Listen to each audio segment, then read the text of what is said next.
Welcome to another Audacy check-in at the Hard Rock Hotel, New York City, with the kids from Royal Blood. Hi, guys. Hello. Hi. What a crazy year. I mean, what is it, 6 months on the road? What in the world? Who put this together? Australia, America, UK, back to America. This is a haul. Tonight is going to be our 59th gig of the year. Oh, my God. Wow, I didn't know that. Yeah. So when it comes to the actual live show, I feel like that seems to be the bread and butter of the Royal Blood stream. You know what I mean? I always wondered, your fans really care about the set list and what you're putting in and out of the set list. Do you ever pay attention to the social medias or the Reddits when it comes to putting this kind of stuff together?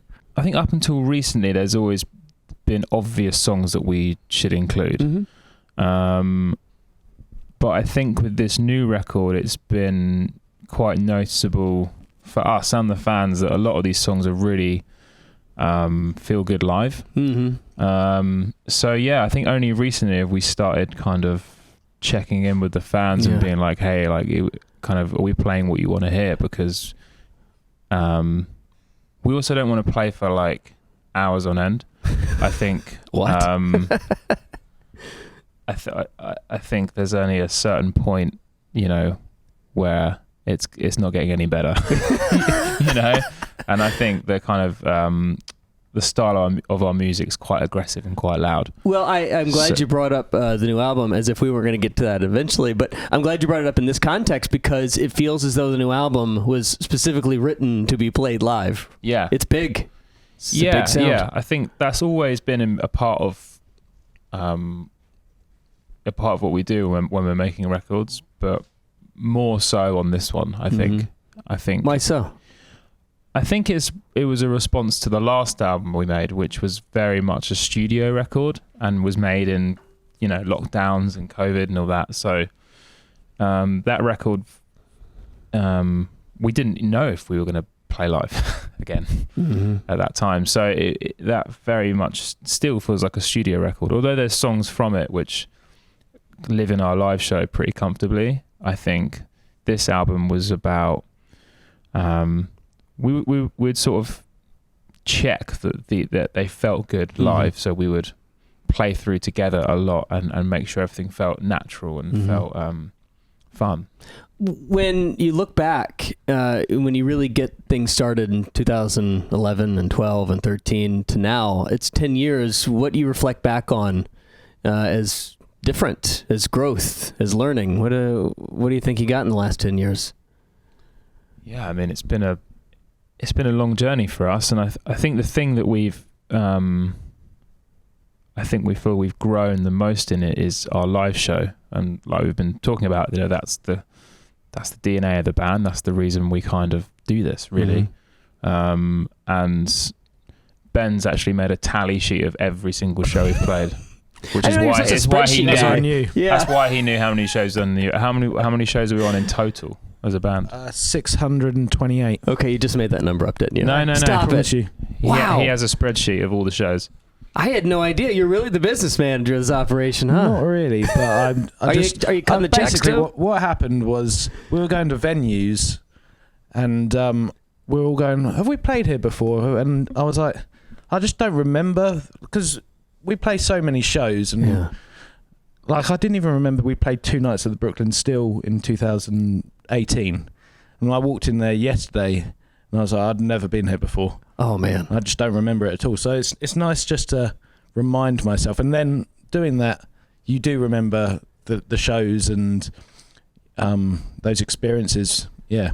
When you now that you've gotten 10 years of doing this at this level, is there a certain memory, a certain piece that you come back to? If you need a spreadsheet for certain places, there's probably a few memories that cut right through, huh? I think for New York specifically for us, Jimmy Page came to.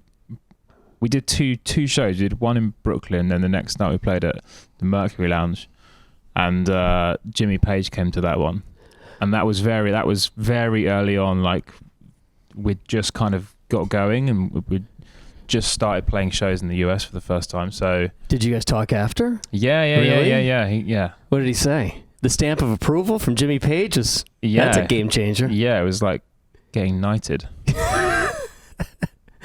Man, I'm trying to think of who would that be for my life. I don't know if I've got somebody. Yeah, I was like, I don't need any kind of award anymore.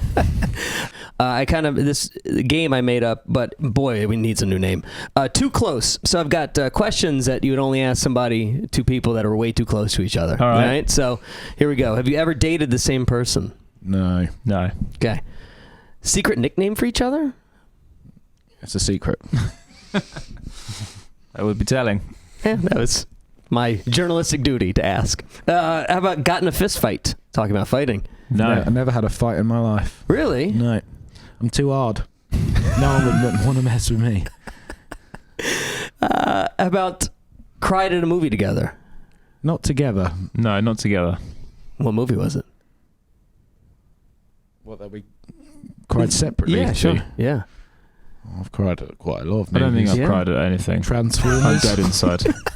Transformers 2. All right, it was Transformers 2. Happy? What's crazy is like you say you're dead inside. You literally haven't blinked this entire time. I think that you might be a robot. That's a waste of time, isn't it, blinking? Yeah, blink when you're dead. Yeah. Ever borrow each other's clothes? No. No, we do steal them, though. Okay. Worst piece of advice either one of you given to the other? Worst piece of advice. I don't know. I think we look out for each other. Our advice is always no advice. Yeah, no advice. Yeah, that's it.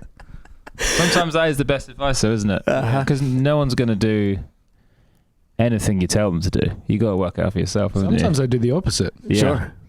How about you ever get calls from the other's mom or dad? No, I don't think so. Actually, I'll get a text from Ben's dad sometimes. Like a check-in? Yeah, we got a good texting vibe going on. No, my dad's normally it's normally about something that he's heard on the record that he's not happy about or something like that, and he has to go to Mike. Are the parents fans? Yeah, I think so. Yeah. What about when you started? Did they roll their eyes and say, "Guys"?